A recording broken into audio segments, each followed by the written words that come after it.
I'm Hunter. I'm Rebecca. I'm Caitlin. I'm Nessa. This is the Family Showdown!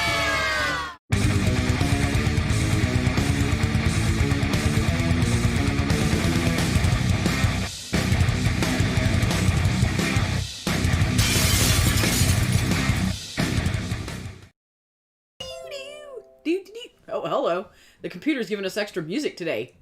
Ding ding! Ta-da! Updates! Hello! Happy Tuesday. It doesn't feel like it's Tuesday. It's weird. I don't know why. Because we were on vacation last week? That could be. And there's no tornadoes this week. Yay! Bonus! Now we're just freezing. That's cool. Well, cold weather. Texas. Not so bad. Yes, happy December. My kids already for class today were like building their countdown calendars for Christmas break, and it's greatness. It was fun. It's fun to get everybody 17 excited. days for me. Yeah, that's same for school. So that's funny. It's pretty fun. They're all exactly the same. Or yes, it's December 1st or March 314th, depending on your preference, right? 2020.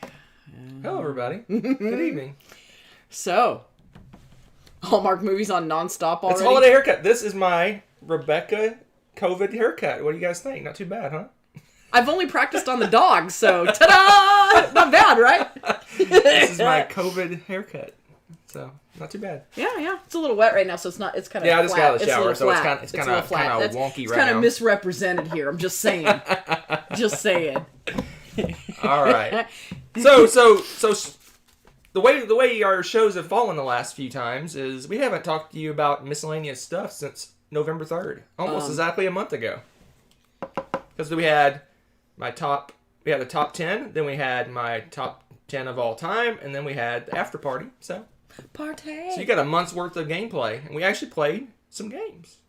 Usually when we have like 4 games to talk about, we have 15 games to talk about. I hope you were sitting down for that announcement. 15 games.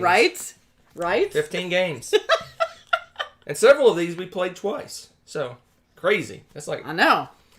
It's what... No video today? Well, yeah, we're done.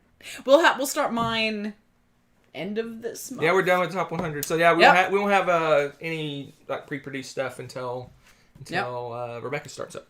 Woo woo. All right. We're just going to jump right in. I never really remember the buttons, so I got to stare at my little button list. I know, I was thinking about that. That's like a game every other day. If you try to math it all out There we go. sort of for a month, that's not too shabby.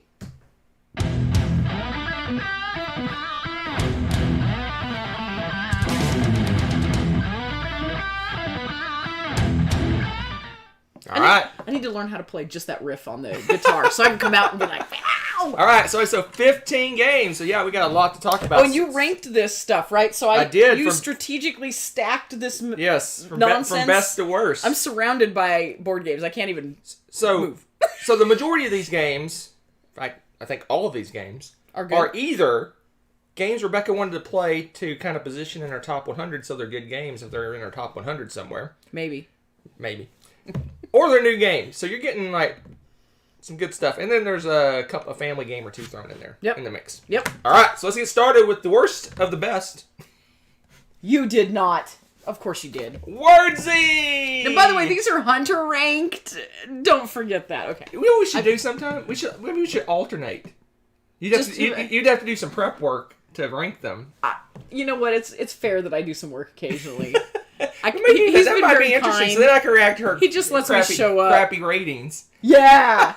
There you go. Because I'll put this first just to mess with him. So I'm just kidding, this is the lowest ranked one, but I rank it a 7. So everything we're going to talk about is a 7 or higher. So they're all really good games. This is one of the few word games I enjoy. There's like maybe 3 in the whole world that I like, and this is actually one of them. I like word games a lot, even if I'm bad at them. Hey, I'm 1 out of 4 in Wordsy, so I'm pretty. I call that 1 a win. out of 4. That is pretty good. That's pretty good. So Wordsy is a word game. You actually have like a little grid of letters. See on the back, a little grid of letters, and the letters are worth various points.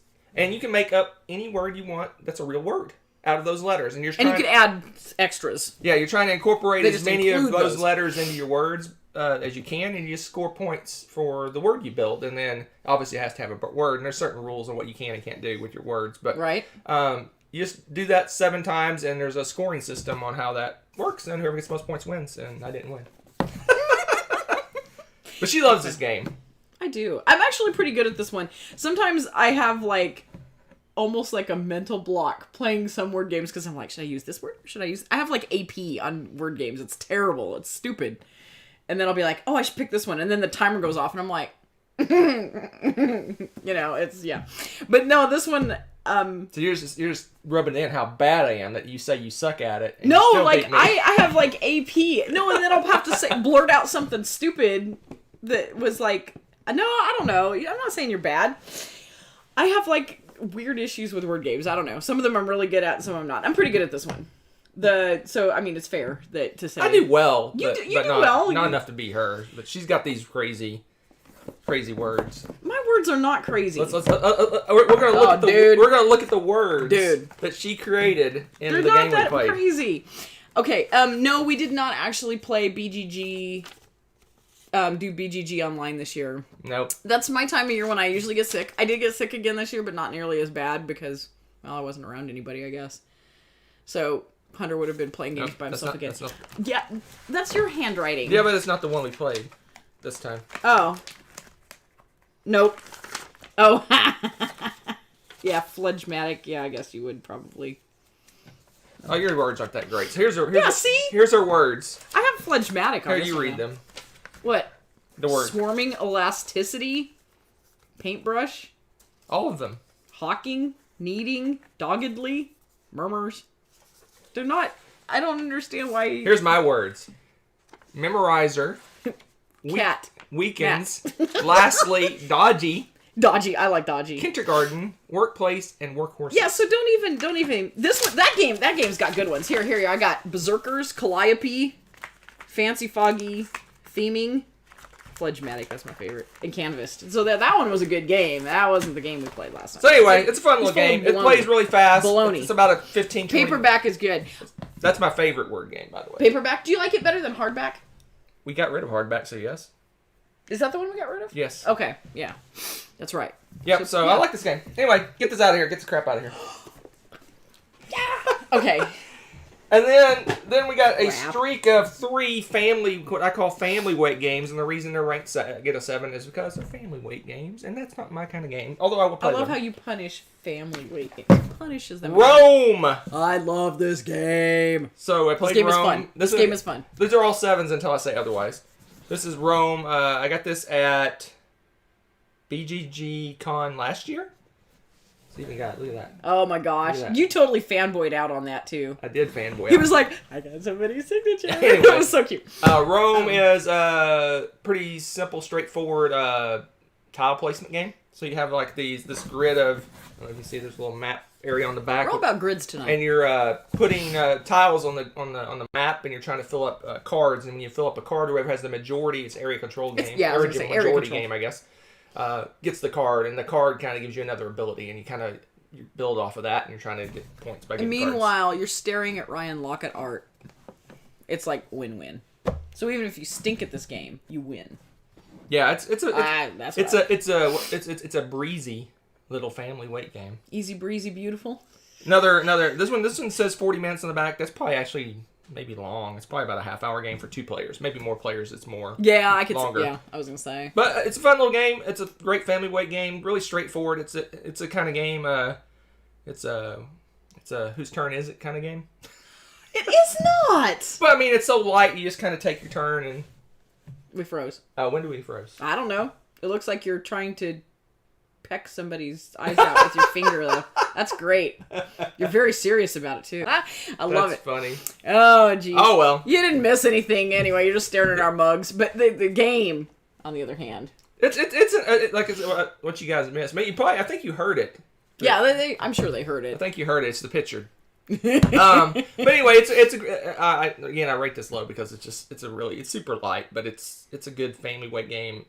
I mean, does it have ages on here? I bet it's a stupid 14 and up. No, because people 12 years old eat the bits. I never understood that. No, it says 8 and up, and I agree with that. Okay. Nessa could totally play this game. Oh, yeah. I think kids could figure this out. And it's great because, honestly, I think it'd be a good game for spatial awareness. Yep. That's what I was about to say. Game. I mean, it's kind of it's almost chess-esque in a way because you have your little cards, you're putting pieces on the board I'll show you some. in a chess shape. Yeah. Let's see. We got some. I got to show you the cards because you can see their moves. Oh, I won't even have to take it out of the bag. How cool is this? So your little guy here, see at the bottom, it's got these different places where you can go. And the little dotted ones, you can pay extra to also put stuff in those spaces, but it's optional. And that is like super cool. And that can give you kind of some superpower-esque abilities. I love it. I love the color scheme of this game. It's very earthy toned. And it's Ryan Lockett art. And yeah, it's awesome. Couple things. People were talking about hardback and paperback. Yes, I agree. And Zeris, you said something about how you draft the cards. That was one of the main things about us too. We preferred paperback over hardback, and that's why I think we ended up picking that one. It seemed like hardback they made it overly complicated and didn't, for what it was. It added complexity, but it didn't add more fun. Yeah, if that makes sense. And then I think it was Nathan. You were the one that said you like only played like one 2020 game this year or something. It's hard. We're only up to like 13 or 14 at this point. Yeah. But probably by the time we do our trying. list at the end of December, we do top 10 of the year. We may get to 20, maybe. And we're working hard at it. I think. But yeah. The lack of conventions and stuff make it so hard because you have to have crazy budget or really good availability some way, somehow to be able to do that without conventions. It's hard. In fact, Tom kind of did a call out over on the Dice Tower for people to do top 10 2020 games. Oh, really? And a lot of people said, I don't have 10 games. And so I think that some people are going to combine and do that's a clever idea. 2 video and one does 5 and the other does 5. So, no, that's smart. All right, let's move on to my number 13 game. Completely 13 out of 15. Yes. And that is another family game, a family favorite, in fact, Luxor. Oh, this is a family favorite. This is another one of those that magically the girls don't fight during this game, and they both love this game. And it's another one where you're stealing each other's stuff, and these games are magical. We really should pull these out more. This is one of the ones they always suggest when both of them want to feel like playing a game. This is the game we usually end up playing. Yeah, it's this one. And then Takedo, of all things. I'm like, these are the most brutal games. And the girls are just like, la, la, la. Like, magical. Film this moment forever. Kind of, you know. They just kind of head down, play the game. They get into it and stuff. Yeah, and it's so much fun. And I love this game. I love the race. I don't think Nessa played with us this time. Not this time. Katie was into it, which was exciting because Katie has been kind of she's been in full teenager, I want to chat with my friends mode, especially since, you know, she doesn't get to go visit them. So I get that. But then she kind of was like, oh, let's play a board game.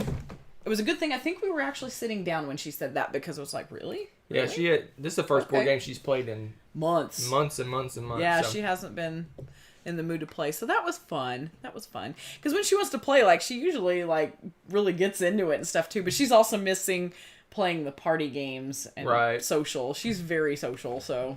So if you don't know, quick rundown on Luxor. It's a kind of it's almost a roll and move game, but it's card driven movement. So you'll have a hand of 5 cards, and they're actually, you put them in order. They're like, you put them in order in your hands. Your hands. I guess you can put it in your hands, but you can only pull from the edges of your 5 cards. So you can play this card on one end or this card on the other end. So you play your card, you move your guy. You have a number of guys, and you're basically moving around this crypt or. I guess it's a crypt. Hello, it's a tomb. A tomb, there we go. Of like Tutankhamun or something. So you're moving guys around the crypt, and then when you draw a new card, and it goes in the middle of your 5 cards, and so they spread out. So there's kind of some strategy on how you play your cards to because if you want to play one on a certain space, you have to take the ones that are on the edge to get to that card you want to play. Yeah. And it's kind of a race to get to the end of the dungeon. It's not kinda. But you're scoring points as you go along. It's a kind of almost point-sality in the way you score points. But the big points are getting to the end of the dungeon first. So much fun. I really like the race factor in this game. We really got into it this last time, too. It was really fun. Everybody was like, had one guy just sprinting. Yeah. And what's interesting, when the in-game triggers, at once 2 people get to the end, it kind of triggers the end game. And then when it ends, we're all your guys. You end up with, I think, 4 guys. Mm-hmm. where they are in the dungeon, they score points on the location they're at. So some places are 0 points, some are high points. So at the end, when the game's about to end, you spend some of your time moving your guys and positioning where they score more points. You're like, I'm not going to make it. It's good. And yes, Corlew mentioned something very important too. There's Luxor, and then there's Expedition Luxor, which is basically, isn't it Robber Baron was the original title of that? And it's a different title. It's a fun game. Robbers and Knights. Robbers and Knights, thank you. It's something like that. I knew it was something like that. It's a real small game. Yeah, we got rid of... we got rid of the Expedition Luxor. And we got rid of Robber Knights, too. We got rid of both of them. No, we didn't. We kept one because the... Did we keep one? We kept one, I thought. No, maybe I have it with my board game club stuff. I because the girls still like to play that one occasionally. But it's very different from this one. Alright. So those are my number 13. Luxor's, again, these are all 7s until I say otherwise. And now I say otherwise because the next one's an 8. So, the next game is another family game. I said there was 3 in a row. Here's a 3rd in a row family game, and that is Parts. Oh my gosh. You guys, this game is so pretty. So you love this game, so you talk about it. But we got the new expansion to be via the Kickstarter, and expansion is awesome. It's a really good expansion. Yes. Feel free to go. Well, the first thing, of course, is... This thing is, again, another one where if you've played Trekking the National Parks or Trekking the World, it's kind of along the same vein, around the same weight, maybe a little bit more to it. Slightly more, because what you're doing is you're moving Takedo-esque on the board, so you're moving, you can't move backwards, and unless you have special things, you really can't go to where other people are already placed. So there's some strategy where you want to go somewhere now or later because somebody else might take your spot and get the resources you want from it. They have resources and special abilities. The storage for this is ridiculous. It's a tree branch, okay? And so all the pieces are organized. You just take the lid off this and you can play. It's awesome. And the new expansion has these cool little tents and then some little special abilities with those. So sometimes you do get stuck because somebody goes somewhere where you wanted to go or whatever. So then you get to use these cool tent abilities and you can choose to use your tent, and then there's a whole little row of... And what's funny is they're not really consolation prizes. They're cool abilities. Yeah, sometimes that you can go instead. Right. And you may want to plan on those ahead because there's some victory points involved with some of the stuff in there. And it's really neat. They also, didn't they give us more canteen stuff, I think? You got more of everything. It gave you year cards, which are in-game bonus cards, which is new to the game. That's right. But the tents are really cool because it gives you more options, right? So the board is fairly limited in what you can do, but now it adds in 4 more options that you can do on your turn. And they're neat, and it's a great backup plan now because you get to see them for a certain period of time, and now you're like, okay, I could plan on doing this and this, and actually plan on going there instead of necessarily fighting for certain spots on the trail, which I like that idea. And then again, Ticket to Ride style. I like that these games blend all these neat elements from games we already love, right? You take these and use the ingredients again that you're picking up to go and visit the parks, in which case you get to collect the card, just like in Ticket to Ride, you get to keep that for the victory points. You're thinking of Trekking the National Park. No, you don't visit them, you're... Ticket to Ride, you're not collecting cards. You're thinking of Trekking the National Park. No, you collect these. Right, but not in Ticket to Ride. Oh. You're thinking of Trekking the National Park. I am thinking of Trekking the National Park. I'm thinking if they use the cards like Ticket to Ride to pay for it, which... Trekking the National Park does. But again, it's got the dual use cards where you're using the symbols on them, and you get victory points based off of what you've got on here. And each of these cards for the different national parks has different art. I'm trying to turn it so the light's not all crazy on it. But the art is... I'm going to have to take it out. Yeah, every card has a different artist, I believe. Oh, it's ridiculous. It's so ridiculous. There we go. That's better. There we go. Now you can see it. But... I love the art in this. I think they were, I don't know if they still are, you could get posters and stuff with these. They sell prints, yeah. And so if you want to support them, I think that's a cool way to support some artists this year. It's just someone asked this stunning. Or Trekking the World or National Park, which one do you prefer? Probably... Ooh, this one maybe by a hair. I prefer this one as well. Not by a hair. I prefer this one a lot more. I like the way you're moving Takedo style on the trail. I feel like it gives you a little more options.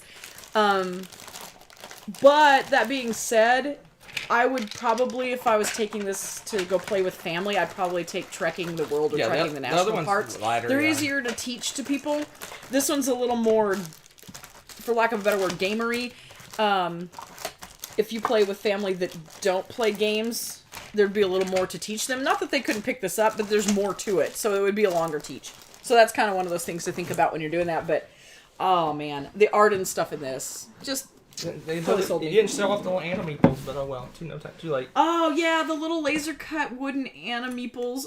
Oh, they're your wild tokens in this game, and they're adorable. I was so excited when I got the end game scoring card that was like, keep out, you have the most animals out, and I was like, yes, I get to play with all the animeeples.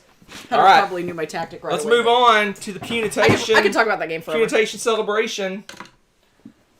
It's still an 8, but 4 entry on them. You make me sad.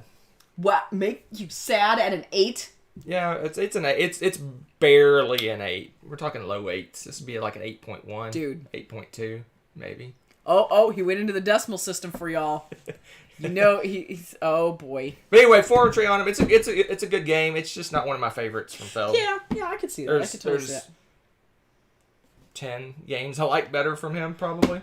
The reason I say that, and this is just my personal opinion, so she can say otherwise, this game really seems like it plays itself to a certain extent. I don't know if that makes sense, but it seems like you're very limited in your choices on what you can do, and of your choices, there always seems to be a more obvious, better choice. And it's not like I'm doing a series of plays, like I do these 2 or 3 things, and I pull off this amazing move.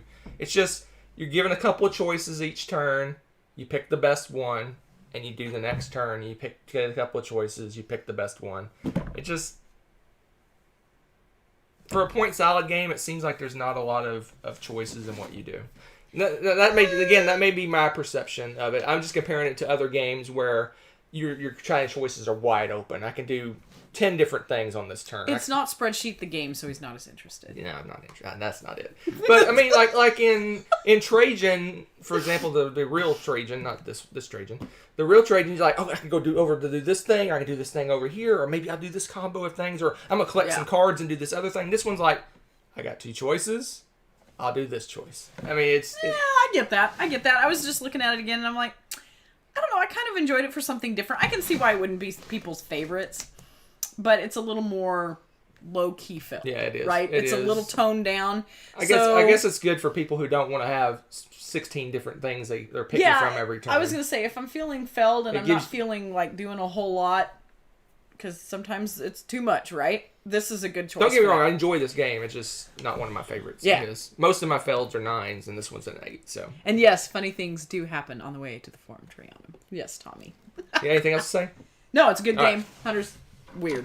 Anyway. All right, move on. Again, these are all going to be 8s until I say otherwise. Space Base! This game is so much fun again. So we played the bare bones base game. Bare bones base game of Space Base. We didn't include any of the Shy Pluto pieces and expansions. We just played the base game. I guess you wanted to judge it based on that. I enjoyed it. It's a good game. I love it. Yeah, it was one of those again where I was like, I don't know. I wanted to play it again because I was like, am I just exaggerating how I felt about this game? Because I kind of felt disappointed in Machikoro.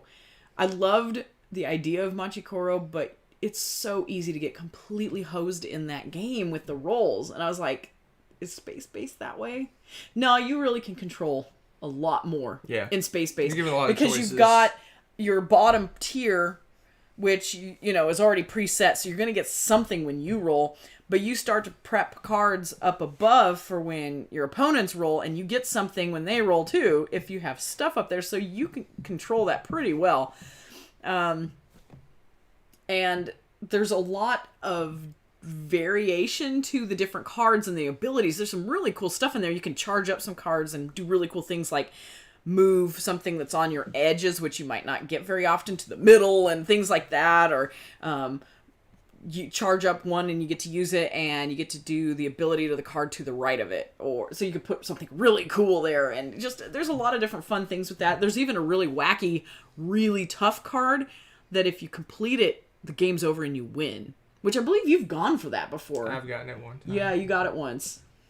The trick is to put it goes in the 12 slots. Yeah. So you have to roll double sixes to charge it. I think you can charge it like 5 times. Yeah, it's insane. But the trick is you put arrows next to it. Yeah. And you get all the way to your 7. So every time you roll a 7, it does the action of the 12. Yep. And so it's hard to do, but if you can pull it off, it's pretty cool. Yep, it's so much fun. So it's a pretty straightforward family weight game. And Nathan was just mentioning he has no interest in the expansions. Totally don't need them. Honestly, we just played the base game again. I looked through the expansion. I'm like, do I really want to play any of this stuff? No, it was interesting going through the campaign, but it's not. It was fun, but it's totally not necessary. This is one of those games that just stands alone really well. You guys talking about Feld games to start with? You know, we're gonna let's hold on about 30 minutes, and then we'll tell you what Feld game to start with. We have a new Gateway Feld game. Then we'll talk about that shortly. So that's my number 10. It was fun to do the campaign. Number 10, Space Base. I rate that an 8. That was a good one. Move on to my number 9. One of Rebecca's faves. She loves it much more than me. And I think Sorrow Song is the torchbearer for this game. Who's in the chat, by the way. Yes. Mercator. This is a Uwe Rosenberg game. It's a cube pusher. That's. But it's fun to push these cubes. If you look up cube pusher Mercator. in the board game dictionary, there's a picture of Mercator because you're literally pushing cubes. But I don't know what it is. Okay, I'll show you guys because you guys are gonna look at this and you're gonna probably laugh because you're gonna be like, "What, Rebecca?" This is my spreadsheet, the game, I guess. This is my cube pusher, the game. Here's your personal board. All of this top part is where you're storing cubes in a warehouse, okay? But the cool thing is you have, like, options, okay? So if you get a purple cube, you can decide, do I put it in with ham or is it fish oil? Okay? What? I'm serious. It's important. These are big decisions. But then you get a bunch of bonus cards and things that you get to do and abilities and things, and you start to make like kind of an engine, and you're building this, and pretty soon you're getting these end of the game scorecards that are like, you get bonuses if you have this many in these columns. And so next thing you know, you're like mathing out. I mean, it's just a big giant puzzle. So if you're in the mood for a good puzzle, Mercator is awesome. I call it a cube pusher, but it's really a engine building resource management game. Cube pusher. Because look, whoops, that's money. Don't look at that. Cubes. Oh, look, more cubes. Oh, cubes. Oh, some more cubes. And then the rest of the box is filled with boxes for holding said cubes. That's it. That's pretty much the game, guys. There you go. So yeah, if you're looking for something that looks exciting, this would not be your game. Yeah, But what is actually interesting? I joke, I make fun of it, but it's actually a really fun game. Yep. It's a great game. It's a logistics puzzle, and I like games like that. Didn't you beat me? Or did I win this one finally? It was really close. I don't remember. It was a close game regardless. But yeah, I enjoyed it. And Sorrow, it's gone up. Yeah, it has. I enjoyed this game more than the last time we played it. Yeah. Yeah, do you see that? I'm converting him. I got him. All right, let's move on to my number 8. Yeah, it's not. This used to be a 9. It's dropped to an 8. This?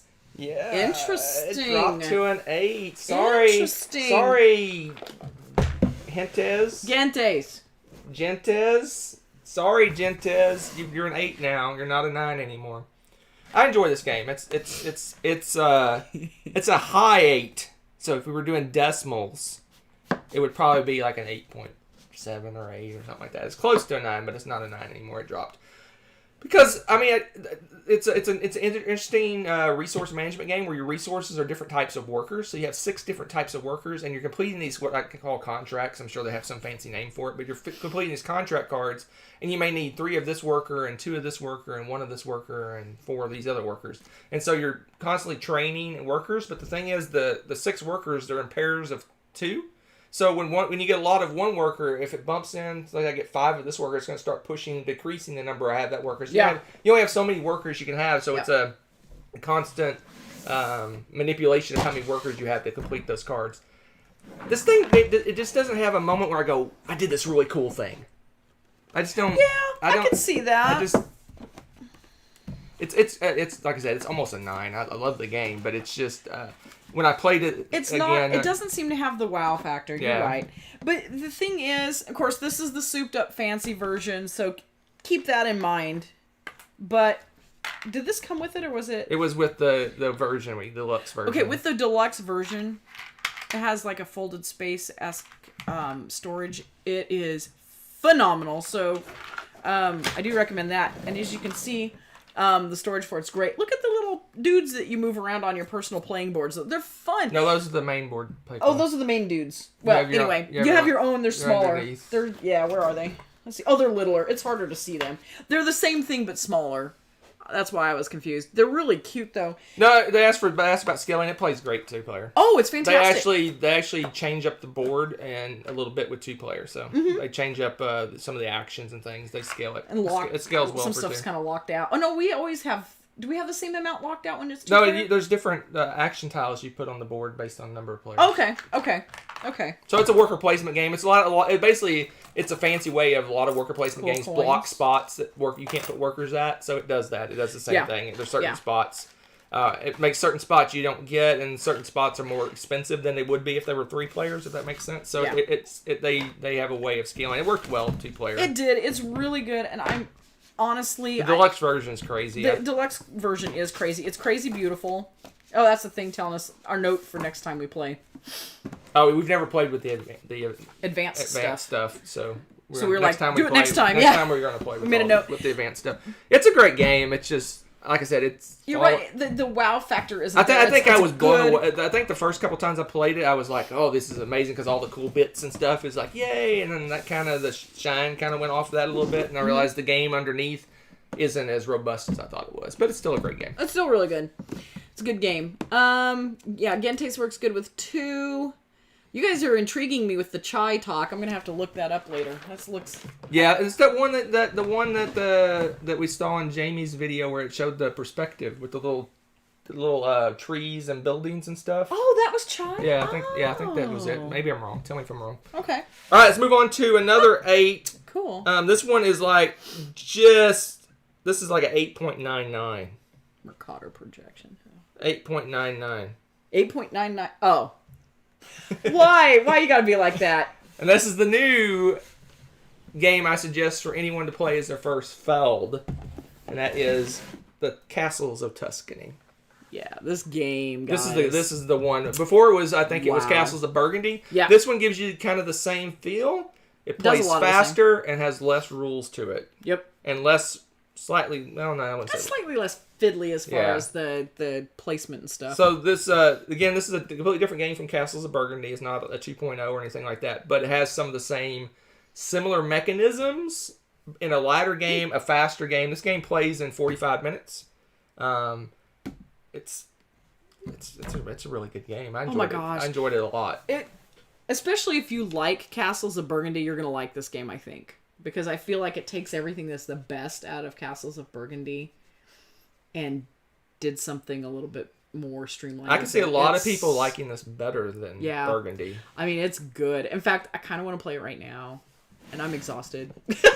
So this is a good game. So, if you played Burgundy, this will make sense. If not, it won't make as much sense. Basically, it has a similar thing where you're putting tiles onto your player board. So you're basically drafting tiles and putting them on your player board, and you get points based on filling up regions. Very similar to Burgundy, but in this game, that's pretty much it. There's not the whole other things that are going on. It's you're basically drafting a tile. You put it in like a holding place, and then you take that tile and you put it on your board, and you get points for that. But what's cool about this game is you get all these superpowers that you can potentially get that make you do those actions more efficiently and better. So, and it has instead of using dice and drafting that way, you actually have cards. So it's more of a card-driven game. You have these cards, and you purchase tiles by playing cards. So you get these cards that you're drafting to pay for the tiles, to get the tiles, put them in your storage house, and then you take them from your storage place and put them on your board, and then you get points based on that.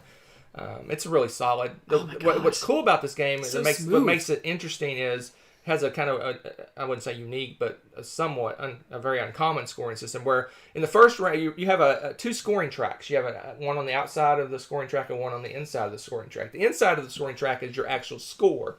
The outside scoring track is like kind of almost like a score income. So in the first round, you're going to go out on the green track. Let's say you get 10 points. Yeah. So you get 10 points for the first round. In the second round, you start at 10 and you keep going. So maybe you'll get to 20. So the second round scoring will be 20 points. So it builds on itself. Each round builds on itself. So good. So it kind of, there's almost a drive to score points right away to get those points. Because your points in your first round are going to score 3 times. So you're kind of looking at your board, looking what's out there, like, oh, how can I get score some quick points?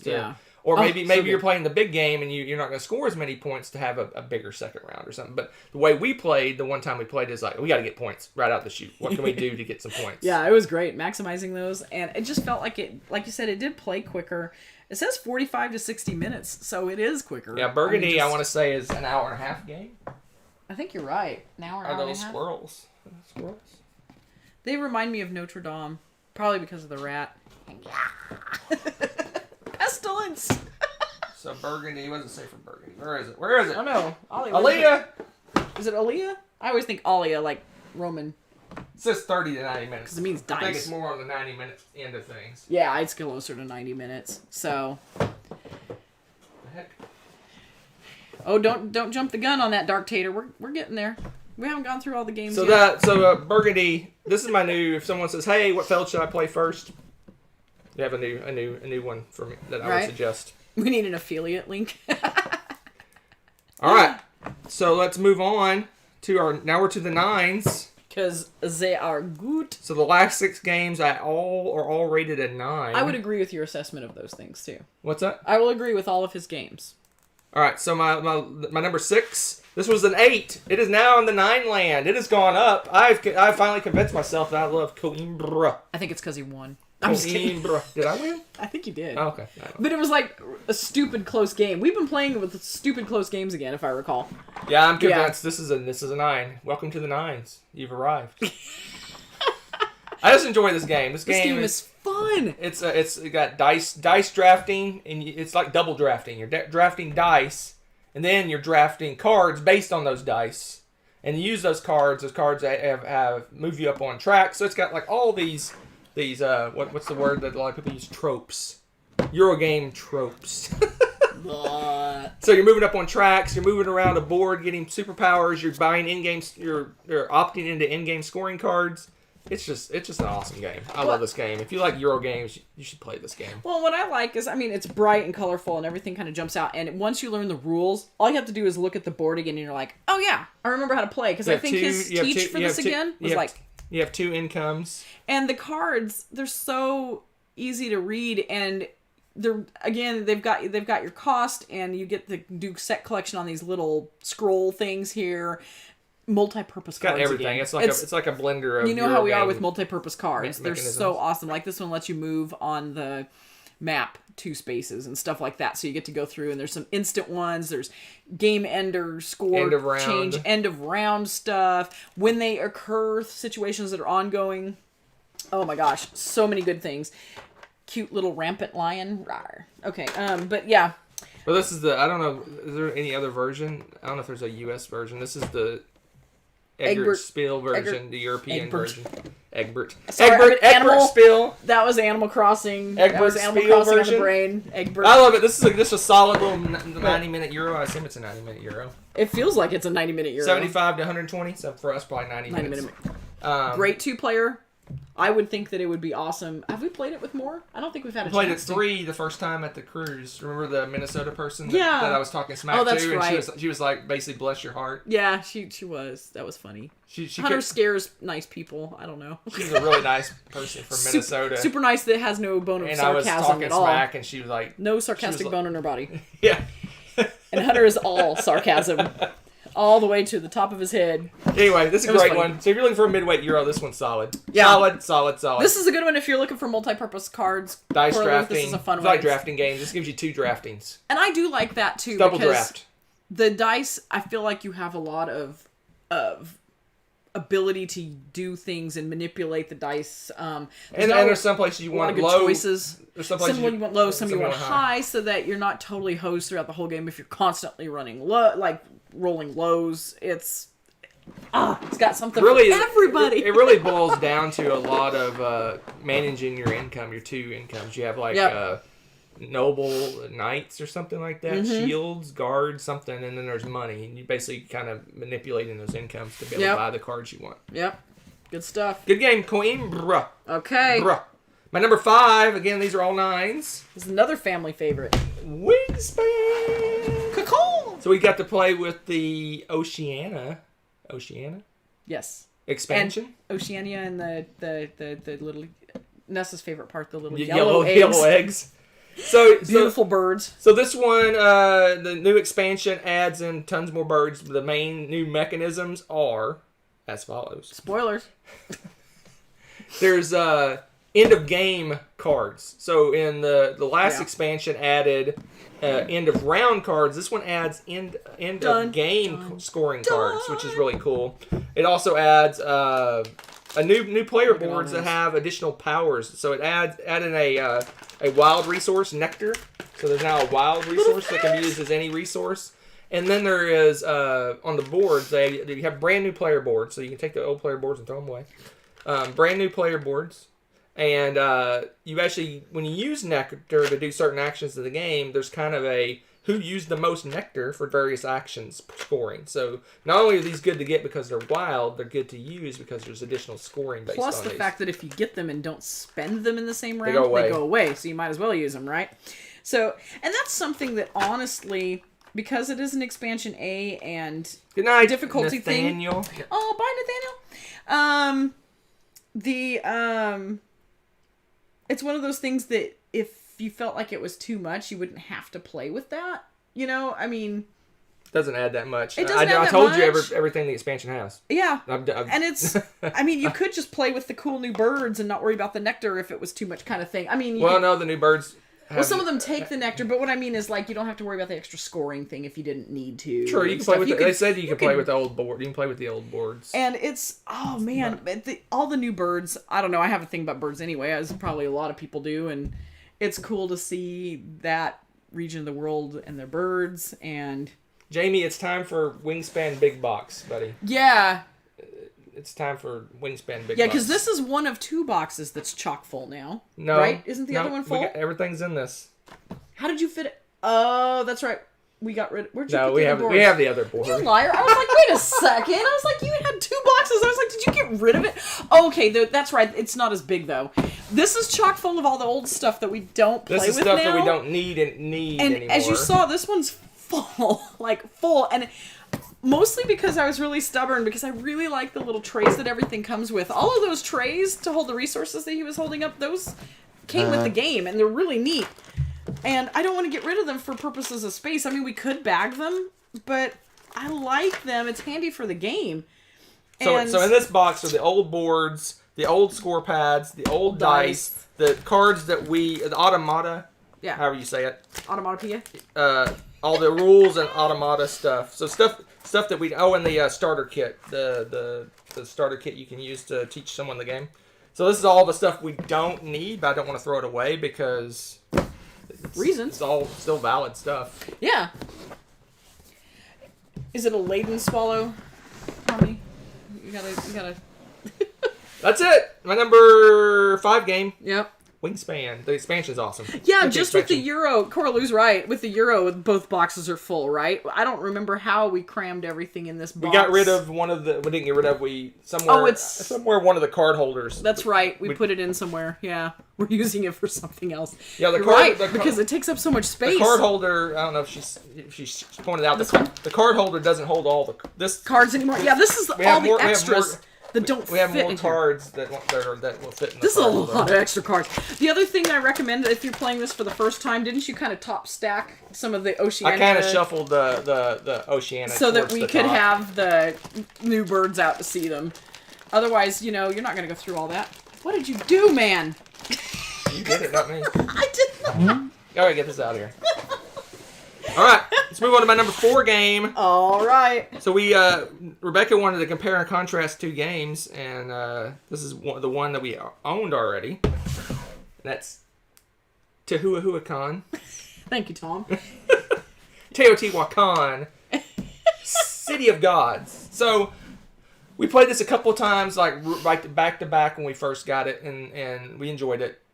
But I kind of forgot how much I liked it. Yeah. We played this again. I'm like, whoa, this is a good I liked game. it better than I recalled. Cause I think we understood it better for whatever reason. The first time we played it, we were kind of muddling through, not knowing what to do. This time, we did really well. It was a fierce battle. I can't remember who won. This is another one that was within a few points. I can't remember who won. But I love this game. Heavy Euro game. The whole board is a big giant rondel. So you have workers, which are dice. You have dice as workers, and you're moving your dice around the board, taking various actions. Basically, most of them kind of funneling towards building the temple, whatever the building, the Teotihuacan. What's the name of the city? Anyway. So, but as you take actions and use those dice, they kind of level up. So that you start out with a bunch of ones, and they level up, and eventually they get to 6. When they get to a 6, they ascend, and you get kind of all this bonus stuff, but then they go back to being a 1. So there's kind of I guess a game of chicken. I don't know if that's the right word. You want to keep your dice high level because that makes the actions more powerful. But when you level them up, you get like a big powerful bonus. So it's like, where do I keep my dice kind of high, or do I kind of go? This game, I was just ascending. I was like getting to 6 as fast as I could. Boom. Which is funny because I hardly ever, for whatever reason, compared to you, hardly ever ascended. It was so weird. I would just get them 6. However, the quickest I can get to them 6, I was taking extra cards and bonuses that let me level up my dice. I was just like, that's how I played this time. Like, that's what I'm gonna do. I'm gonna level up my dice. I was all about money generation, so I did not struggle for money. So I could just throw down money, and I threw money at all my issues. And it's interesting because we had such completely different strategies, and yet it was a crazy close game, like he's saying, like within a handful of points. That's so cool. Yeah, I love games like that. This game was really. I kind of forgot how much I liked this game. In fact, if we would have played this before I made my top 100, it would have been higher on my top 100. I can believe that. I just really enjoyed it. It's a heavy Euro game. It's a bear to teach because there's so many details. 8 different locations on that rondel that you're going around, and you have to basically teach what each one of those locations do. Yeah. And each location has multiple things you can do as well. So it's like there's a lot to it, to this game to teach. But it's very rewarding, lots of choices. As you see, we could play the game completely different from each other, but we finished, I think we were within 3 or 4 points of each other. Yeah, it was crazy close. We played it completely different. We had completely different paths to victory. Did we play with expansions? We don't have the expansion. Oh, we don't? Okay. We haven't bought the expansion. So, base game, super good. Okay, I just got update news on the Wingspan front. Darlene says he's working on a big box. In one of his Q&As, he said there will eventually be expansions for birds from all 7 continents. Yes! I was hoping so. What is Antarctica going to have? Like penguins? Well, yeah, they have birds. There's more wildlife there than you know. Just saying. It's like 4 cards. Okay, maybe it's combined. All right, everyone's wanting to know. The chat's already figured out. Slightly better. We enjoyed. Slightly better. In fact, we played it 2 times in a row. And that is Kenu. I like it quite a bit better. I'm not going to lie. I like it better, but not. I like it a lot better. She likes it a lot better. So, first time we played it, we kind of got a rule wrong. Not enough to destroy the game, but it made the game more difficult than it should be. So, we played it immediately, like, right after. Right. With the correct rules. We missed one rule. Aliens, no aliens. This one's awesome. It kind of gives you the same vibes as Teotihuacan, but it's a completely different game. For one thing, there's an obelisk, and it's not appearing in the Utah desert. Oh wait, that's Monolith. This game's really good. Ta-da! Look at this beast. This is my one beef with the game, though. You can't see through it. Well, that and it falls over. It falls over so easily. You reach for something. You reach for something, and you're like, it does that, and I'm like, careful! You're breaking my toy. This thing is a little more solid than that, because I would have broken it already in the game we played. So yeah, it sits on this thing, which you'd think, okay, it's going to be... No, it's kind of loose in it. And then you put it on the board, which is slightly recessed too, and it does this. Seriously. Sorry. That's very loud. Sorry. I pulled a Hunter. But that drives me bananas. The rest of it is amazing and awesome, and I love this game, and this is one of the reasons why. Yeah. Go for it. So basically, the way it works, it's a dice drafting game. Hi, Brandon. There's 6 areas of the board. It's almost Trajan-esque, I guess, in a way. There's 6 different areas of the board that represent a different one of the gods, Egyptian gods, and you take actions of those different sections, and they kind of intermingle and how they help each other. But they're kind of 6 different things that you're doing. So each round goes by, this little thing is going to rotate on the board. That's why you have this little thing to rotate the little thing. And depending on there's the shadow of the obelisk. One side's in the light, the 2 sides are in shade, and the back side of the obelisk that's blocked by the sun is in darkness. And so there's 4 different kinds of dice. No, 5 different kinds of dice. Yeah. 4 of them represent resources, and 1 of them represents just a die and just a number. It's just there. It's just there. So depending on which phase of the shading the dice are in, they're going to be either pure, tainted, or forbidden. So basically, in the light, the dark color dice, so the black and the brown dice are forbidden. So that means you can't draft those dice. Yeah. And then the yellow and the gray are tainted, which means I'll explain what that means. And then the white is pure. So when you draft the dice, you can draft the tainted or the pure, and then you have a scale that you're balancing the values of those dice, and you're trying to get equal balance between your dice. So not only are you drafting the dice to either take the action of the location they're at, the scale, but you could also be taking the dice for the resource, because then there's four of the colored dice give you resources. Yep. But you're also balancing what you're taking between the pure and the tainted dice to make your scale balance, because if you're way out of balance, you could lose victory points. It's like what is it, that treehouse game Nessa had? Kind of, yeah. Yeah, the Magic Tree... No, not Best Magic Treehouse ever. Best Treehouse ever. Magic Treehouse is a book series. Man, yeah, you're doing that. You're balancing your treehouse. But this one reminds me of Teotihuacan in the fact that there's so many different directions you can go in this game. So you can get technology cards that build your engine better. You can build all these statues that gives you all kinds of points. You can build these pillars that give you points. You can make warehouses. You have resources. Like I said, you're drafting dice to get resources. You can build up how much you get of those, how many of those resources you get to keep. It's got a lot going on, and it's another big teach, because you have to go this is what this area does, this is what this area does. Same way as Teotihuacan. But I think, again, even though these are super detailed, because of the way that they have icons labeled and this and that is so clear, I think a reteach on this would be really pretty quick. Yeah. And that's amazing. I really like games like that. Plus, I mean, irreverent side note, they have orange in the game, so it's already a good game. There's no green. Just saying. Oh, so it's only a meh game, according to Hunter? No, it's a really good game. No, it's really good. And I really like this. At first, honestly, I was looking at this going, how in the world am I going to strategize? It is amazing how, depending on what cards you get and different things that you're doing with this, how well you can strategize with this rotating as frequently as it did. Because we got one of those lesson in hard knocks. The first time we played this, we played it wrong, and we were rotating this about half the time, which means you're getting half the dice. No, we weren't putting out dice on every rotation. But we were rotating it and not putting out the dice. That's what it was. Yeah. Let me tell you how hard it is to come up with things. We were like, how do people get large scores in this game? How do you produce We realized anything? about halfway through, we're like we weren't putting out enough dice, so we put out a bunch of dice, so kind of threw the game out of whack. And it's amazing, yeah. But then we played it right the second time, and it was amazing. We enjoyed the first game, too. It was just a struggle to get things done. Yeah, it didn't feel like we were accomplishing anything, There wasn't a lot of right? options. Hey, there is. You said orange or green. Yeah, there's pink. There's purple for you purple peeps. There's a blue that's almost like a periwinkle. It's so 4 colors. There's only those 4 colors. So again, if they changed out like one of those for the green, that would have been a superior game, right? To me, the two are the Teotihuacan and this are really close. She loves us much more. So it's okay. Clearly, Dark Tater has played this 13 times and hasn't knocked it over. Well, hoity-toity, Mr. Not Clumsy. Okay.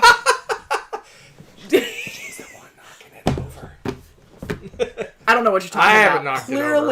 I'm the one doing the rotating bit, and I haven't knocked it over. So, all right, let's move on to my number. So it's my number 3. Got 2 left through this tour of 15 games, and welcome to my new favorite West Kingdom game. Oh, you mean our new favorite West Kingdom game? This is by far my favorite. Straight up. I'll let you talk about it, but this is by far my favorite. When we were playing this, I was actually going, wow, this does so many cool things. So many cool things. Yeah, this is my favorite as well. Yeah. This is a really, because if you know me, if you watch my top 100, I like things moving around a map. You like boats and trains too. Now we got a little dude on a horse moving around a map. See? There you go. So this one's kind of a rondel as well. Your little, what is it, Viscount, I guess, is moving around the board, and he's taking actions based on where he is on the board. There's three or four different types of actions. You can build buildings, which again, like in Paladins, you're taking buildings off your board and giving your actions makes your actions more powerful. Yeah. Which I love in games where you can choose which buildings you're building to upgrade different powers. You're going around, you're putting dudes in the castle, and it has a cool little 3D little castle thing that you're putting dudes in. Wherever it is. Not dudes on a map, dudes in a castle. There it is. Is it? Oh, yeah. I like that little thing. That turned out to be really cool. So in the center of your map, there's this little castle. And when it's almost worker placement-esque, so one of the actions you can do is recruit workers. I don't know, it's probably got a fancier name than that. And you're putting workers, wherever the guy is, he's going around the map. So whichever section he's against when he puts worker on, you put workers in that section of the castle. And then there's kind of like almost a pandemic explosion of workers. So if you get too many, what a way to think about it. So if you have too many of one kind of worker in a spot, they're gonna fan out. And then if there's too many in where they fan out to, they'll fan out again. I think these people need a hobby, is what it sounds like. So basically the whole point is you're getting actions wherever the workers end up, you're getting benefits for where they land, but you're driving your workers to the center spot, which is where the big points are. So whichever tier they're in, wherever at the end of the game, wherever your workers, what tier they're in, you get points. So if they're on the outside edge, you get 1, and the middle one you get 2, and then 3 if you get them in the castle. So you're not only driving your workers to the center of the castle, you're fanning them out, and the workers, the actions they get are more powerful as you get towards the center. So that's just one aspect of the game. Yeah, that's not even the main thing. There's 4 different major things that you're doing. Building the buildings, you're doing the workers, you're collecting cards, and I can't remember. Making money. Making money. I don't know. Yeah, but that's just one cool aspect. The game mainly is kind of a deck builder-esque game. If you get the coins, guys, look at these things. They're metal, and they're so... I think those are extras. Are they extras? Yes. Okay. Totally worth it. Get them. They're basically coin. You can use the coins for all 3 games. Listen to that ASM hour. He made the money in all 3 of the West Kingdoms games similar in how much you need of that particular money, so you can use the coins for all 3 games. They're so cool.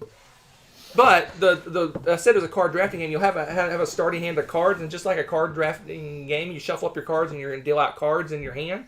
But you almost have a conveyor belt that you're putting your cards in. So you put your cards down in the first slot, and then next turn you're going to move that one over, and you're going to put another one down, and you're getting the production of all those cards, and then you put another one down, and it moves over, and then eventually it drops off at the end. So you only have 3 cards on at once, and a lot of the cards have what's called a drop off action. So when it drops off, you get a power as well. So it's really kind of a, how do you manipulate that? There's ways to rearrange your cards that are on that conveyor belt, and there's just so many good choices in this game. There really are. It's another one of those, and I like those where you have lots of good choices, and you don't get the, oh, I guess I have to do that. Yeah, there's so many. You don't have those moments. So many good choices. It's just a lot. It's a really great game. If you like either one of the West Kingdom games, this one is probably closer to Paladins more so than Architects. If you like Paladins or Architects, you need to try it. You got to try this game. It's awesome. All 3 games are awesome. Yep. All 3 are in my top 100. If this was played again, this is another one. If it was played before my 100 was made, it probably would have been in the top 30 maybe of games. That's saying something. Yeah. So, oh man, you guys have been talking about apparently Turchi, is that his name?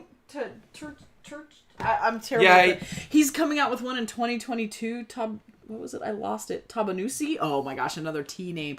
If those games keep getting better and better like they have been, I mean, we've successively liked each one he's come out with more and more. This is going to be amazing, too. Are they doing any more? This was a trilogy kind of thing, and that's it? I think it's done.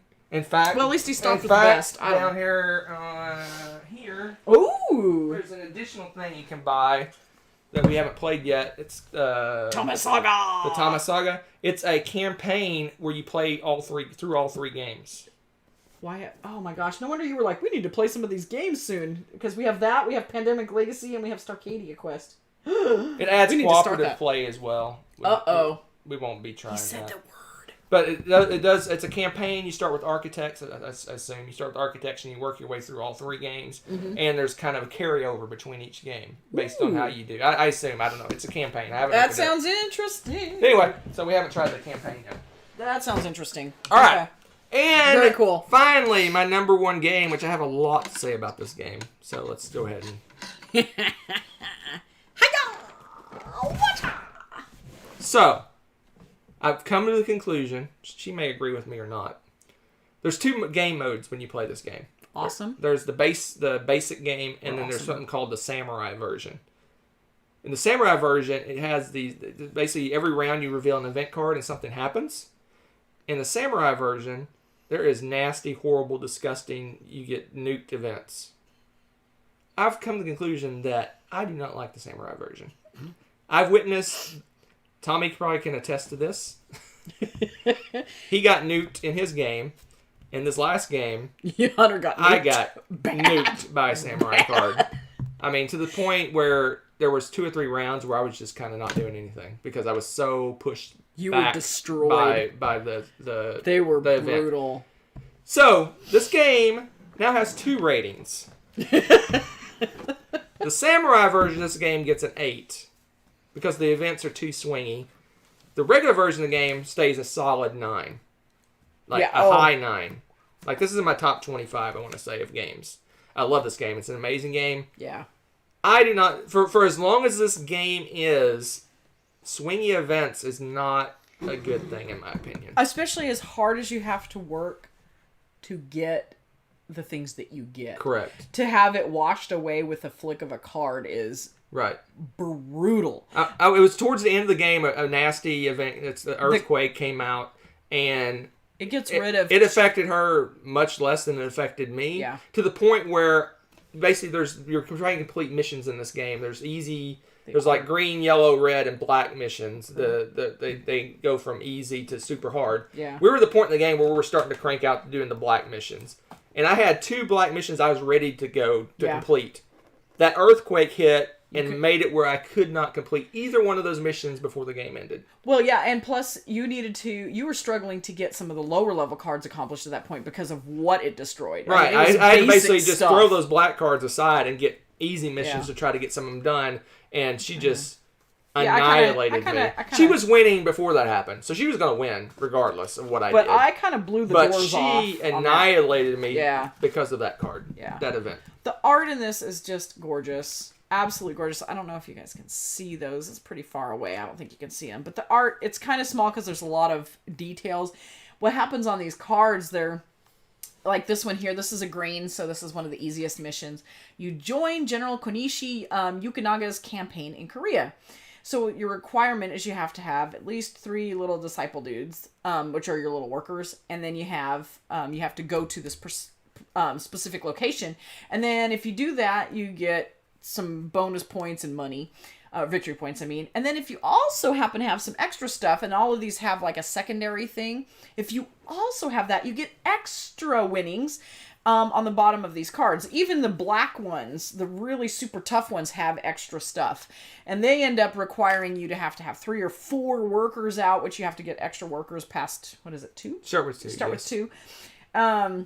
And a bunch of extra things, and you're limited. You're only allowed to carry like 4 total weapons and things like that, and they'll have like it requires 4 weapons. So it's really tough. It's a resource management contract completion game. Very tough. It's a worker placement, but it has 2. What's really cool about Yido is it's almost a tale of 2 halves. So the first half of the game is an auction game. So you're auctioning to take various actions. So it's kind of almost like an action selection via auction. Yeah. So which is really cool part of the game. You have to bid on which actions you want to take, and invariably everyone's going to want to take the same action in one round, so you have a bid fest on who gets to do the action. Then the second half is the worker placement part, where you're putting workers out on the board to take various actions. Again, this is all to gather the right combination of resources, weapons, and things like that to be able to complete those mission cards, right? At the same time, there's this little watch guy that's going around to all the different action placement areas. The watch! And if it stops on the spot that you're at, unless you have a way to avoid it, then those guys get arrested and you don't get to take those actions. So basically, you're a terrible ninja and you got caught. There's manipulation of there's cards that let you manipulate that and mitigate that a little bit, or actually mess with people. So there's that negative interaction to start with. Then there's events. So Yeah. the events in the base game, or however you want to look at the regular game, are positive and negative, but they're not extreme. You either get a little bit of benefit or a little bit of negative thing happens. There's samurai cards in the game where just like you just get nuked, and there's blessings that you can get to mitigate that, but towards It the only end, mitigates one of the. yeah, and also towards the end of the game, you're using that blessing to complete some of those missions. So if you spent one round to complete a mission, you had to spend your blessing. There's not really a way to get that back. Well, the extra trouble with that 2-player game, there's only one open space to go to the place to get the blessing back, and one of the terrible mean things that I would do is if I was first player, which I was most of the game, I would go there first. And it blocked it. And it blocks it, so he can't even get Not only his does it back. block the blessing, but it blocks any missions that you need to be at that location to do that mission. So it's like a double hit so death. it's pretty for a worker placement game. This one's very attacking. It's very look. I said it. It's very Did aggressive. you see that? Can we rewind the tape? Anyway, this one's kind of a mean-ish worker placement game. So on top of that, in my opinion, you don't need those samurai cards added in. We're mean enough to each other. The game doesn't need to be more mean to us. Yeah. The players are mean enough to each other. Well, But I love this game. The It's games just are so good, yeah. unless someone basically demands me play with those samurai cards, I will never play with those cards again. And those people making demands on you, be like, be gone, peasant. But I like, too, there's these endgame bonus cards. I know you're looking at some of this. There's action cards, and you can totally ignore these things, but they're cool perks that, like this one's kind of like the get out of jail free card. If your disciple would be normally arrested, you get to escape and still do the action at that place instead, and cool things like that. Or you get to go get an extra weapon for free. Cool things like that you wouldn't normally get to do. And yes, so I'll read a couple fun. of these samurai cards just to give you a taste of what it's like. So again, in this game, towards the end of the game, you're setting up the exact right combination of money, weapons, and buildings and things like that to be able to complete these expensive missions to the point where if any one of those things goes away, you're not going to complete that mission until maybe the next round. Yeah. Here's what the samurai cards do. Lose half your money. That's brutal. Lose a weapon and a geisha, which both of those could be potentially needed for a mission. Yep. Discard one uncompleted mission card. And guess what? If you only have one mission card, You have to get rid of it. you're getting rid of your mission card. Yep. Destroy a building and one of your workers. And towards the end of the game, a lot of those cards, you need all 4 of your workers at specific locations to complete them. If you lose your worker, you're not completing that mission. That just set you back around it. That gives you an idea of what the cards do. They're really brutal. And basically, basically those cards say you're not going to get to complete a mission this round. It's basically what those cards say. And, I'm sorry. You guys know our game is a tricked up version. Yeah, we basically. It's funny. Some person advertised this on the I think it was the BGG marketplace, and I purchased it. And he didn't even mention that he had these tricked up little ninja guys. Aren't they great? For workers that he made. Normally this is normally what your workers look like. They're just little discs. Boring. In the original version of the game. These little dudes. He tricked it up with little ninja guys. They're fantastic. I love these little dudes so much. Yeah, she does little sound effects every time she goes. I don't know what you're talking puts about. a worker on the no board. one does that. There's Yido. I love the game. It's an amazing game, but I prefer to quote one Rado, the Care Bear version of the game. Care Bear. I do like that he calls it Care Bear. That's pretty funny. I prefer the Care Bear version of the game. Which is funny because it is anything but Care Bear. This is not a Care Bear game. Look at Nathan's leaving us. Good night. Bye. All right, that's it. As expected, most of the show was taken up by. But it was fun because we had a lot of conversations about that, and you guys were talking about some of the games that. See, like I have not played Ruins of Arnak. Do you know much about that game? Yeah, I've heard cool. about it. I haven't looked into it yet. Yeah. So, Ambi's got a. That's right. I noticed that the video of the 18XX game that we had played. Yeah, recently. 1889. Yeah, we just put that up the other day. Yeah, and you guys have been talking about all of these. Oh my goodness! Oh, the new version for Yido. See, I haven't seen the new version. Yeah, there's a Kickstarter for deluxe version. You guys. It looks amazing, but I'm like. But our game. I'm happy our with game the is special. I'm happy with the version you have. I like our game. Yeah. Have we tried T1 Tensuyu? No. Ooh, no, another T-named game though. It's the same designer. Is it? It's a game for this year. Another 2020 game. That Yeah, we haven't Rococo played, looks right? really good. I really wouldn't. That's one. Rococo's Ooh. one of the games that it's like Tigris and Euphrates, which is. Crazy. I was gonna say it's an older game. Isn't No, it? it's not that old, but it's one of the games I've put into carts before. And, Oh. and it's like I'm gonna buy this. No, I'm gonna buy this. No, the new version looks amazing. I think is it Simon Cool Mini did the. Oh, did they? Did the version? It Just looks came out? amazing. So I may Our be next hard to talking to find. buying it. Figures. But Figures. now it's time. It is. Again, I'll never memorize these buttons. What are you doing? What are you doing to me? This one.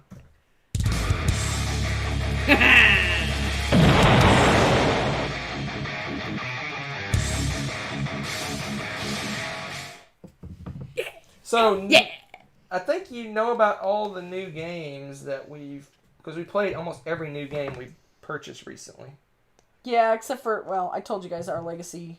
Pandemic Legacy I mentioned during the top 100, but We didn't get to it over Thanksgiving. I got sick. But we have a box of new games. my, it's not small. 3 new games. We'll let you guys try to guess. One is a retheming of a game. The other is a game I showed Rebecca, and I actually asked her if she would like it because it's very tech tree-y. Tech tree. I don't remember the name of that game, but yay! And another game starts with a certain letter. Starts with a certain letter. T? Dude! You have that game in here? I'm not waiting for you people. Okay. Take this away. Take it. Take it away. It's craziness. Oh, yes! Beyond the sun. Oh my goodness. Bye, guys. I'm This is the one that's Really? basically Tech Tree the game. Tech Tree the game in space. You got a frame. I'm in frame, sort of. No, you don't. Move the game over. Move it where they can. There you Look go. at that. Look at that Show the beautiful back. baby. Tech Tree the game. Tech Tree the game. Whenever I showed them Cube Pusher the game, they know me. They know me. Here, I'll take this down. Okay, hold on. But retheming of. Oh, you got it. Incas. Okay, I'm so stoked now because I really like to Kenu. We have a funky shaped board. Look in there. It's a pentagon. What is going on? So Yeah, because the what it's based on it's a tiered city. So the board's tiered. It's a retheming, right? Retheming. This is a It retheming. makes it better, right? It's dice. This isn't retheming. This is called Free shipping. free shipping. This is the Vulcan dice for sentencing. Free shipping. The total was like $97. Oof, man. You better be worth it. I know So- you will. It's okay. So this gave me free shipping. Yes, and now it's super cool when you play the Vulcans. What's up there? Oh my gosh. Okay. 17 days. 17 days. 17 days. What's 17 days? Oh, until we're off. Vacation. We're starting And vacation at the same time. Gaming madness, people. Yeah, the second I saw this game, I'm like, Rebecca's Yeah, you gonna showed lo- me. is gonna Yeah, love you this showed me that game. video, and I was like, sold. We're So good. literally, the whole game is building text. So basically, it's chaining text. So you're building certain text to get more powerful, to build other text, to get more powerful, to build other text, to eventually get points. Ooh, Dark Tater snagged Orleans. No, yeah, Good Orleans and the expansions. Yeah, that's for what he's- $30. Dude, I that know. 30. I didn't I understand. almost before wanted to buy it 30 again bucks. just to give it away to somebody. Right, that's such a good deal. Oh my gosh, Yeah, that's beautiful. That's a beautiful. Orleans thing. and Beautiful I think thing. both expansions for $30. Smaller than Love Letter. Yes, this is smaller than Love Letter. And so this one just looks amazing. I mean, he's hitting them all out of the park. He so, is. This guy is fantastic. Is he going to be on the T-shirt of great designers? He next might year? be. He's Quite heading possibly. He's heading that way. Quite possibly. Look out, Jamie. You got a competitor. So, in addition, since we have a little time, Oh, a beyond little the bit of sun. time left, we'll let you vote. We'll let you guys vote. Okay. We're gonna unbox. Well, put the dice up here as well. It's part of the voting. Oh Lord. We're gonna unbox one of these and show it off. The dice is one of those. That's a choice. A troll vote. We're gonna unbox one of these and show it. Pick one. The first one to get 3 votes in the chat. Oh, Lord. We'll get unboxed. Top 10 fave designers list. Yes, we have, Coralie. I think we've done that twice now. I think we've done one. We did it. We did one this year, I think. Like 5 years ago, and then we redid it this year. Yep. Oh, who's winning? Dice. No, there's some Beyond the Sun. 2 T's. 2 T's. So far. 2, 1, 10. I gotta practice that Oh, one. it's time. Beyond the Sun wins. Woo! Beyond. Wait. Stop. Hold the phone.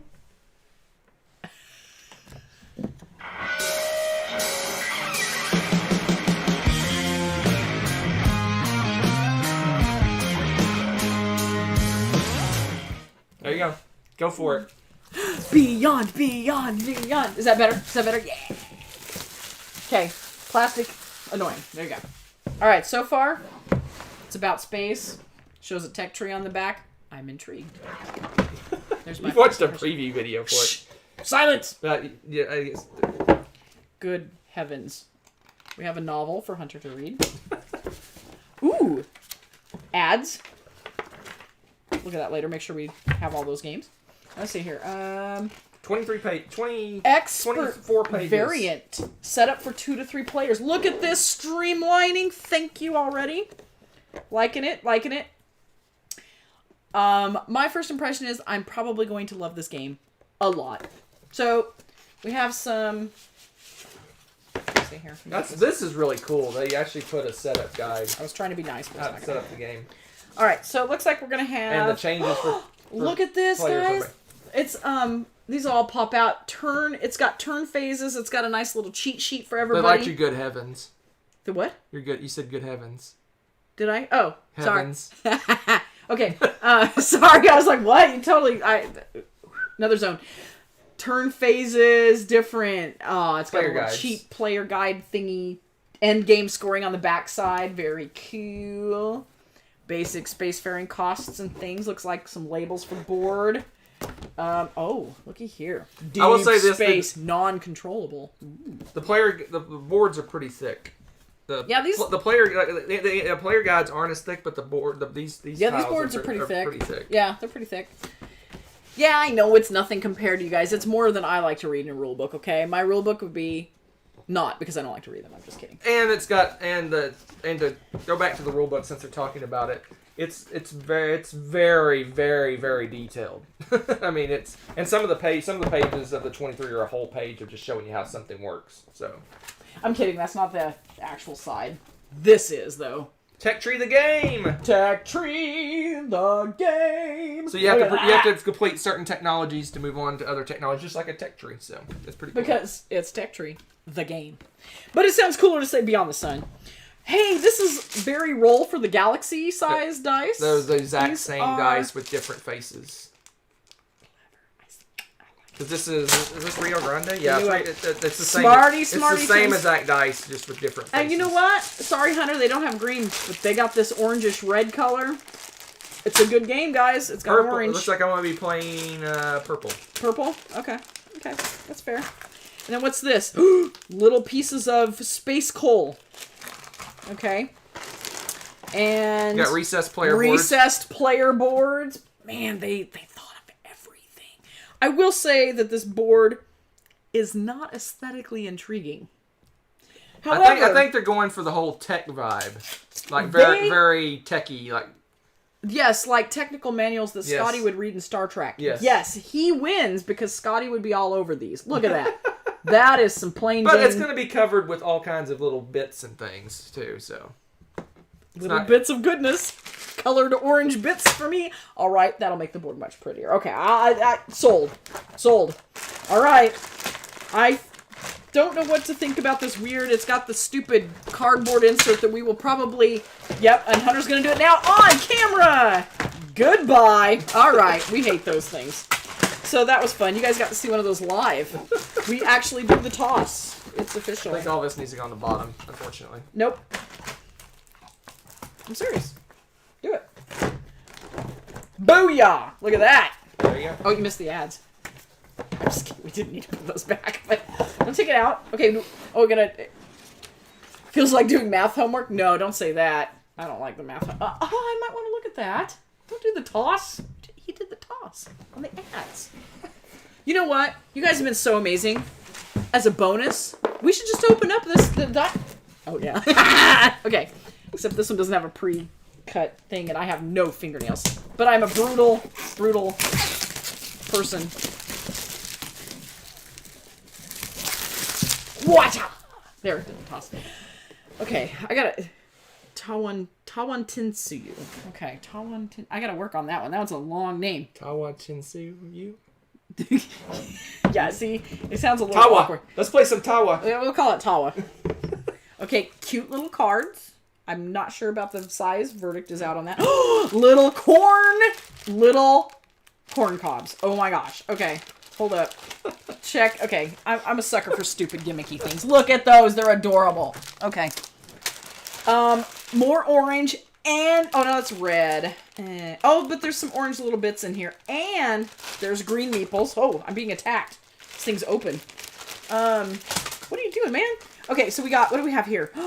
I bet these are cacao beans. There's little goofy, lumpy shaped brown things. I'm going to assume those have got to be cacao. Look at that. How adorable is that? Not the silica. Sorry, wrong side. Check that out. That's adorable. We got yellow gold in them our hills. And little wizards. Why do we have wizards? I didn't know that about the Incas. Did you? I am so confused. Tell me. Okay, come on. Come on. Is that a wizard? That's a wizard, guys. What? So that's a wizard. Here's That's a wizard. It is potatoes. Those are? Okay. And that guy is the high priest. Wizard. He's a wizard, Harry. All right, so... All right, let's look at this.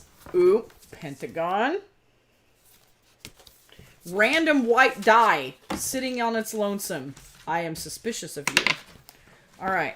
Does it have that in the... It's like, no, it's not part of the game. That not, would be even better. It's funny, it's not showing in the components. By the way, I'm sorry, I'm so stoked. Did you hear the monolith reappeared in Romania? Yes. And then disappeared again? Yes. I want to own a monolith because I would so do that. I put it out in my front yard. I put it out somewhere stupid, not tell anyone, get rid of it again. Gets on Google Maps or something. Yes! Oh my gosh, that'd be amazing. It's funny, the white die is not in... Oh, there it is. It's in the solo game. You use the white die for the solo game. Okay, so it looks like very pretty, colorful, easy to read tiles for things. So it looks like this is another one of those games, again, where we're probably going to have a bit of a bear teaching because there's a lot of details, but... Once you know what everything does, it's going to be another easy reteach. So, yeah. This is a mega board. Uh-oh. We got a monster. Oh my gosh, that's 3 layers you have there. Hello. All right. Oh, we have it right side up. Look at this. Pentagon. And in the middle of that, monolith. Sorry, that's not going to get old. That has been my source of humor for the last few days. Okay, so these are potatoes. Potatoes. All I can think of now, did you guys ever have that game when you were a kid? Well, you just play it, but they had the little gimmicky hot potato game where it was just a little spud and you squeezed its belly and it had like music and you could play hot potato until the music stopped. Did you ever see that cheesy thing? I think my grandmother had it. I think this is the gimmick. That's what it looks like. This is the gimmick. I'm guessing this is the gimmick. Yeah, I think you're right. I think you're right. Something's going on with this. This is the gimmick. Crop circles. That's my prediction. We have crop circles. This looks fun. This looks amazing. I'm excited. We have wizards, crop circles, and lumpy potatoes. And I hate these stupid silica gel things. They must... You know what? I'm glad they did that, though, because sometimes they've put stuff in games like that, and the paint's not quite dry. Have you guys ever gotten those, and then your little pieces are stuck together, and you have to, like, break them apart? And I guess they're preventing that. So that's pretty awesome. Yeah, I'm excited. I'm excited about both these games. Yep. I'm excited about my dice. Yep. I want to play Star Ascendancy again. Who knows when that's going to happen? Are you just throwing silica packets at me? I am. Just don't. I learned the other day that these packets can actually be reused for things. Well, yeah, you dry stuff out with it. Yep. So you can use it for when your cell phone gets wet. That's what I was thinking. You can use it for... What I heard about is that if you get enough of these guys, you could put them in like your sporting equipment bags. Ew! Never touch them again. That's not a bad idea, but do they descent? I don't think so. I think they just dry it out and so you have stinky dry things. That's almost bad because you don't suspect. You're like, oh, these are dry, so they're not going to smell. Good times, good times. Bad surprise. All right, folks. So we're gonna wrap it up. Wrap it up. Our hour's almost Wrap done. it up. So if you haven't already, check out my top 100. It's done. It's finito. It was fun. As they say in the business, it's in the can. In the business. Such a nerd. It's done, so you can watch the whole thing or whatever parts you like. Next week, we could throw soda packets at me. Soda packets. This is great. I like this. Anyway, what else? You're done. No! I saw I had another one. So next week, next time, we're doing our top 1 in 100 games. 1 in 100. Oh yeah, I'm excited about that. So we're doing I can't wait. 1001 on BGG to 2000. Yep, that's gonna be fun. 1001 to 2000 on BGG. So we take a group of 100, we pick our favorite game among that 100, and then we go through them. So we'll go through 1001 to 1100, etc., etc. So we'll do that next time. That was the second. It's one of the ones that came in second place the last time we voted on top 10 to do. Out of curiosity, I was bored one day. Were you? And I was seeing what will be the first 100 that I don't have a game I've played in. Yeah. It is in 4100, 41101 to 4200 as of about 3 or 4 days ago. Okay. That is the first one I have not played a game of. So we could technically, for me at least, I don't know about her, but we've played pretty much the same games. We could do this 2 more times. And get away with it. You know, it's funny. There's some sections, some hundreds when you get further along where my favorite game is like rated a 5. So it's gonna be fun to do some of those if we keep doing this series. I think it will be really fun. It'll be really fun. But that's it. Cool. So next time, our top 1 in 100 games, 1001 to 2000. That's good. That's good. Let's get out Hooray! Bye, guys! We'll see you next week.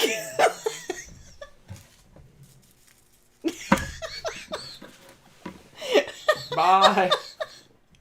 See you next